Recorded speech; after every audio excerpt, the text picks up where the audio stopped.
नमस्कार, SBT news में आपका स्वागत है। पेश है 13 जनवरी गुरुवार शाम 5:15 बजे राजस्थान की बड़ी खबरें। राजस्थान सरकार ने प्रदेश में विभिन्न विभागों में कार्य कर रहे 3 लाख से ज्यादा संविदा कर्मियों के नियमितीकरण व अन्य सेवा शर्तों के लिए राजस्थान कॉन्ट्रेक्चुअल सिविल रूल्स 2022 लागू कर दिए हैं। नए नियमों के अनुसार संविदा कर्मी के नियमितीकरण के लिए पहली शर्त उसकी 5 वर्ष की सेवा होगी। हालांकि नियमों में यह स्पष्ट नहीं किया गया है कि 5 वर्ष से ज्यादा समय से कार्य कर रहे हैं उनकी सेवा शर्तें क्या होगी।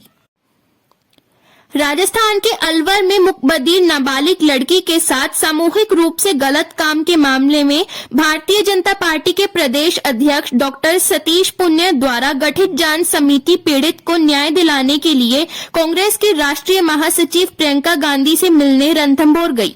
प्रदेश भाजपा के अनुसार यह समिति आज सुबह जयपुर के जेके लोन अस्पताल पहुंचकर यहां भर्ती पीड़िता की कौशल क्षेमा पूछी और उसके परिजनों से मुलाकात की। इसके बाद समिति रणथंभौर के लिए रवाना हो गई। उल्लेखनीय है कि श्रीमती प्रियंका रणथंभौर आई हुई है।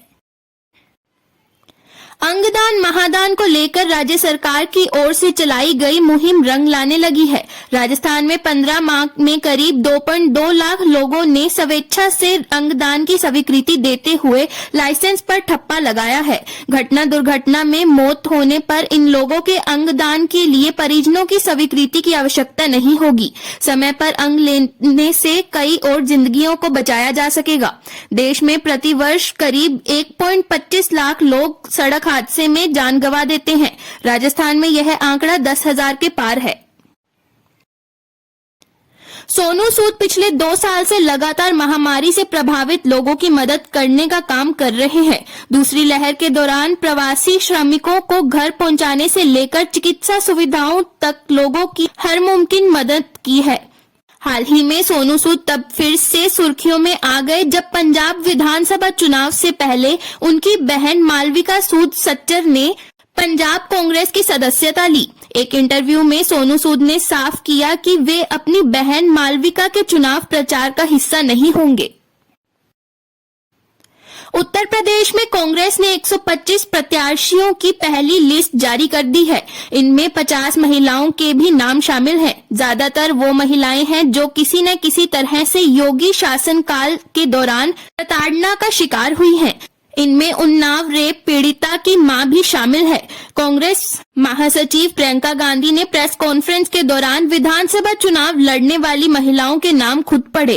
कांग्रेस की लिस्ट में प्रियंका के नारे लड़की हूं, लड़ सकती हूं तो तरजीह दी जाएगी। कांग्रेस ने पहले ही ऐसी महिलाओं की लिस्ट तैयार कर ली थी जो रेप, अत्याचार या प्रताड़ना की शिकार हुई है। पार्टी लगातार इन महिलाओं से चुनाव लड़ने को लेकर बात कर रही थी। राजस्थान यूनिवर्सिटी गर्ल्स हॉस्टल से बड़ी खबर सामने आई है। कस्तूरबा गर्ल्स हॉस्टल की छात्राएं रात भर हॉस्टल के बाहर बैठी रही। दरअसल छात्राओं ने वार्डन से परेशान होकर हॉस्टल के बाहर बैठने का फैसला लिया। हॉस्टल में कई अनियमितताओं को लेकर छात्राओं ने कल कुलपति को ज्ञापन दिया था, जिसके बाद हॉस्टल वार्डन ने छात्राओं को परेशान किया। ऐसे में रात भर छात्राएं हॉस्टल के बाहर रही। छात्राओं के ज्ञापन के बाद भी विश्वविद्यालय प्रशासन ने कोई संज्ञान नहीं लिया। जयपुर में आसमान अब पतंगबाजों के हवाले है। इससे पक्षियों के घायल होने की आशंका बढ़ी है। जयपुर शहर में 21 जगह पक्षियों के उपचार के लिए कैंप लगाए जा रहे हैं। पक्षी उपचार शिविर 13 जनवरी से 15 जनवरी तक रहेंगे। कुछ एनजीओ 16 जनवरी तक इसे संचालित रखेंगे।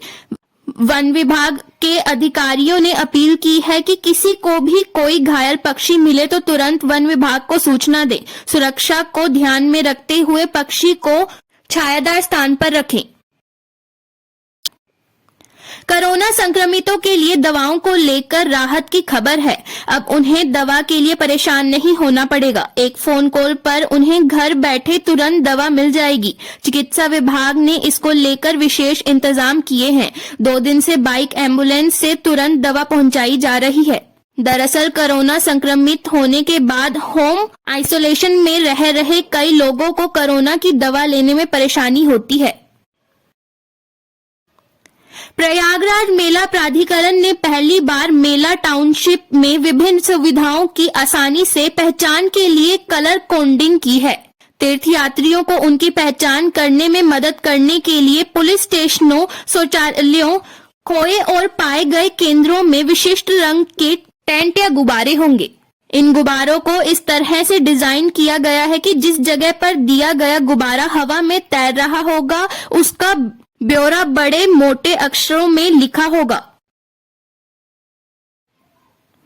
भाजपा का साथ छोड़कर सपा की तरफ जाने वाले पार्टी नेताओं को नसीहत देते हुए उत्तर प्रदेश के उप मुख्यमंत्री केशव प्रसाद मौर्य ने कहा है कि वे डूबती हुई नाव पर सवार होने जा रहे हैं और इससे उनका नुकसान ही होगा। उत्तर प्रदेश भाजपा के बड़े ब्राह्मण चेहरे और योगी सरकार के कानून मंत्री ब्रजेश पाठक ने सपा की तुलना अंधकार से करते हुए पार्टी छोड़कर जाने वाले नेताओं को नसीहत देते हुए कहा कि अंधकार की ओर जाने वाले जब अंधकार में डूबेंगे तब उन्हें सूर्य रूपी भाजपा के प्रकाश की याद आएगी। चित्तौड़गढ़ में बारिश के बाद मौसम साफ होने से ठंड बढ़ गई है। इससे दिन में ठिठुरन महसूस हुई। गुरुवार सुबह का तापमान 3.2 डिग्री तक पहुंच गया है। वहीं कई दिन का तापमान बुधवार को 19 डिग्री सेल्सियस रहा। शहर के तापमान में पिछले सप्ताह से उतार चढ़ाव हो रहा है। वहीं ठंड के मौसम में सर्दी जुकाम होना सामान्य है, लेकिन हर दिन कोरोना संक्रमितों की संख्या फिर से बढ़ने से यही सर्दी जुकाम लोगों के मन में कोरोना का भय बना रहा है। एक बार फिर लोग तनाव में आ रहे हैं और अपने स्वास्थ्य के प्रति चिंतित हैं।